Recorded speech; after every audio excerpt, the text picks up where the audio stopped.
If you like the 7 Series but you want an SUV, well, BMW made you the X7. And yes, now today we have with us the 2024 BMW X7 LCI, which is the updated one. And it's in its most purest, fastest form, which is the X7 M60i. Let's see how this big luxury barge is.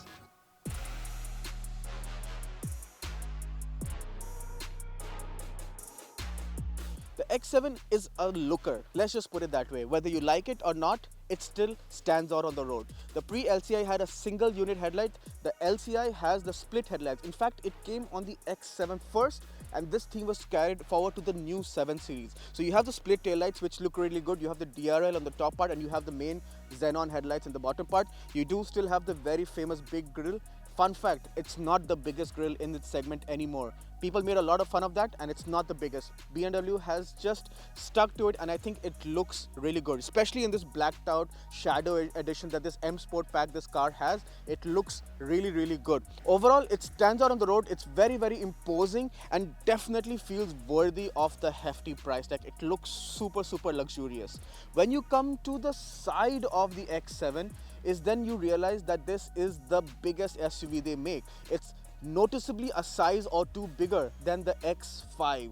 It's got 3 rows, and you can tell the wheelbase is so long and the windows are so big. Since this is the M Sport, you have the proper M mirrors, which might seem a bit of a sacrilege to the real M owners, but hey, now the SUV has it too. And since it is the M60i, there is no X7M.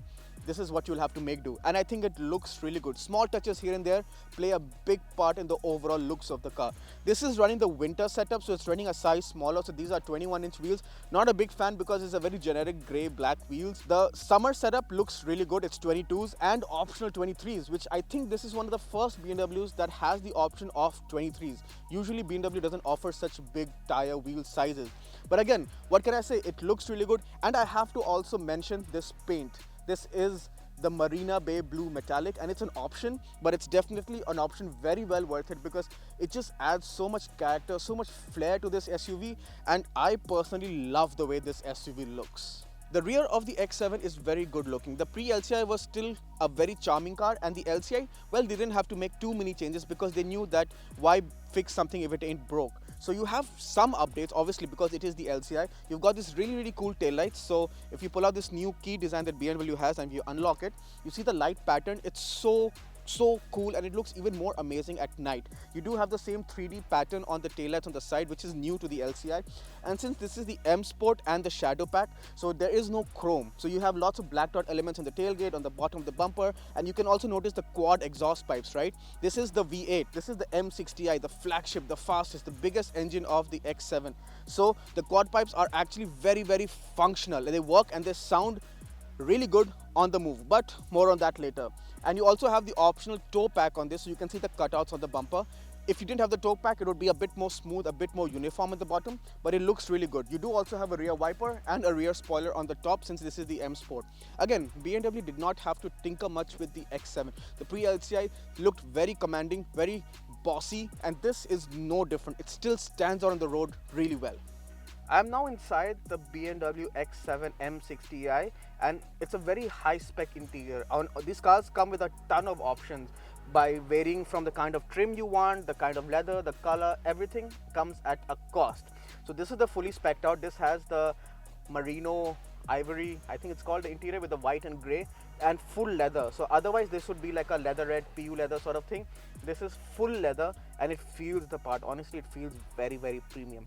You do have this carbon fiber trim as well, which is an option as well, and this is real carbon fiber. It's not just a plastic trim that looks like carbon fiber. At this price point, BMW has made sure to provide the real deal, and you can see the weaves, and it's pretty cool if you ask me.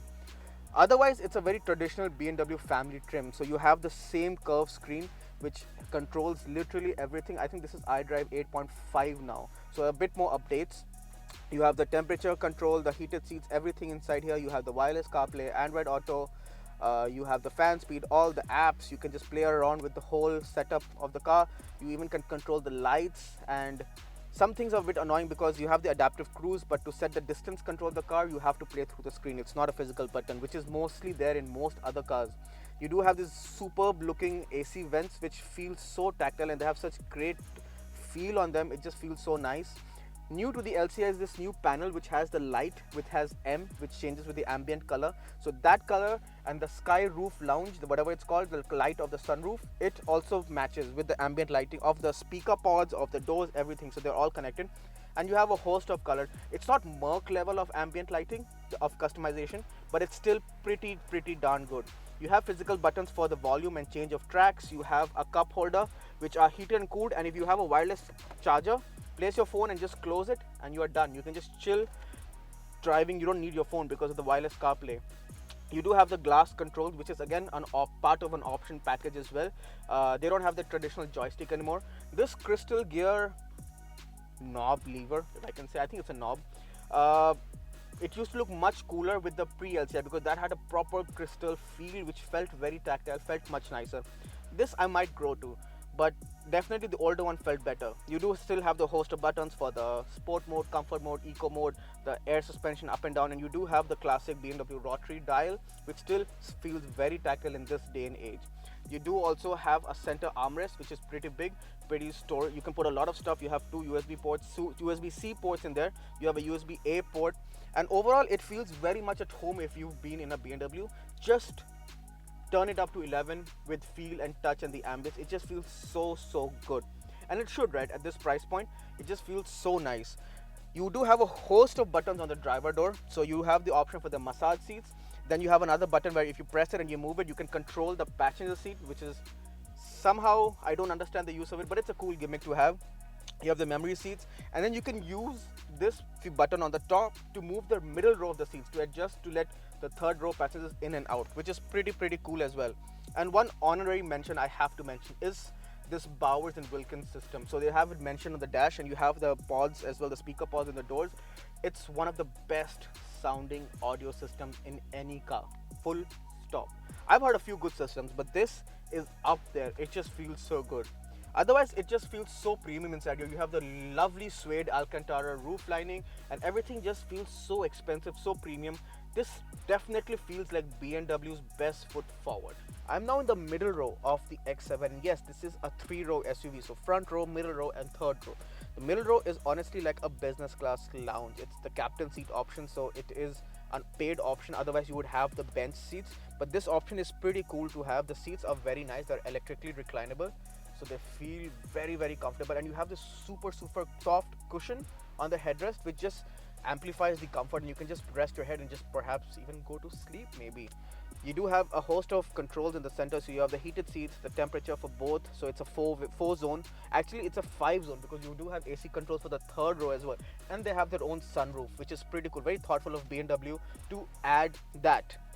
The doors, again, you got a host of buttons over here as well, so you can actually close the blinds, which is electronically controlled, and I can actually close the blind for that door as well, and I can actually close the blind for the third sunroof as well, and I can close the blind for the main sunroof as well. All these controls are there for the passengers on each door, which is pretty cool.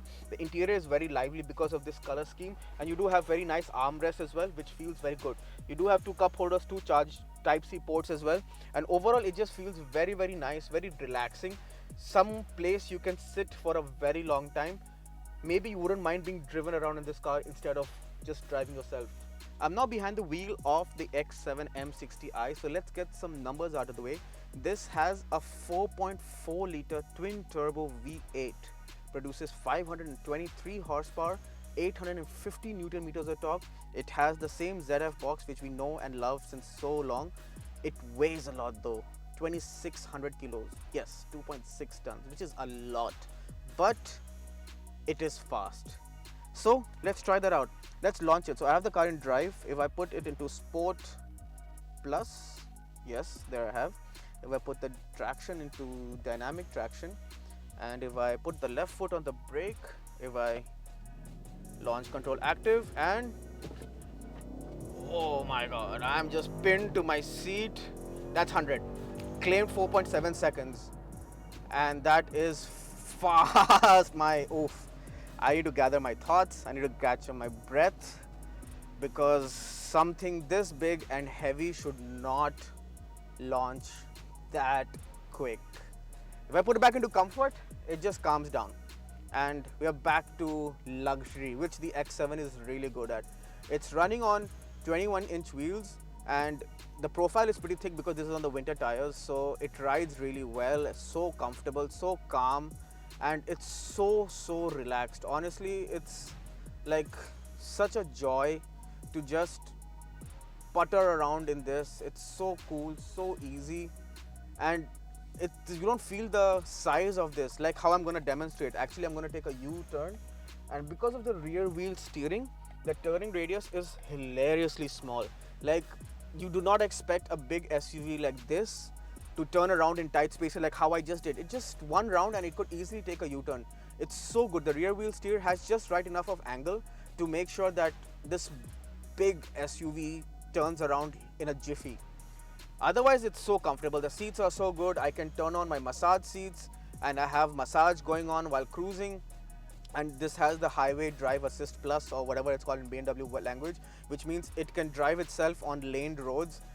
It's so comfortable, it's so nice, so posh, and the driving position is so nice. You have the whole view of the bonnet, so you have a clear view of where you're going, and the mirror is also useful, so you can see out of the back window. It's not like the third row headrest block it. The mirrors are pretty big.